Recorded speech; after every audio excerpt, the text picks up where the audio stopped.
আৰু ইফালে দুদিন ধৰি কৃত্ৰিম বানৰ কবলত গুৱাহাটী আজিও বুৰি আছে হাতীগাঁও হিজুবাৰী অনিল নগৰ নবীন নগৰো বুৰ গৈ আছে কৃত্ৰিম বানত ওয়াইএলএছৰ ৰাজপথতো একাঠু পৰ্যন্ত পানী মঙ্গলবাৰৰ পৰা মহানগৰীত দি আছে নেৰেনেপেৰা বৰষুণৰ বাবে জমৰ যাতনা গুৱাহাটীবাসীৰ পানীৰ বাবে সময়মতে বিদ্যালয়লৈ যাব পৰা নাই শিক্ষাৰ্থী ইয়া দুদিন ধৰি কৃত্ৰিম বানৰ কবলত গুৱাহাটীৰ বিস্তীৰ্ণ অঞ্চল কি হাতীগাঁও কি অনিল নগৰ নবীন নগৰ সকলো বুৰ গৈ আছে কৃত্ৰিম বানত ওয়াইএলএছতো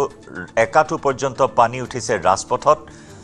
ইয়া একাঠু পানী ফালি স্কুলীয়া ছাত্ৰ-ছাত্ৰী আগবাঢ়িবলগীয়া হৈছে অতি বিপদজনকভাৱে যাতায়াত কৰিবলগীয়া হৈছে যান-বাহনসমূহে মঙ্গলবাৰৰ পৰা মহানগৰীত নেৰেনেপেৰা বৰষুণ অব্যাহত আছে জমৰ যাতনা ভোগ কৰি আছে মহানগৰবাসীয়ে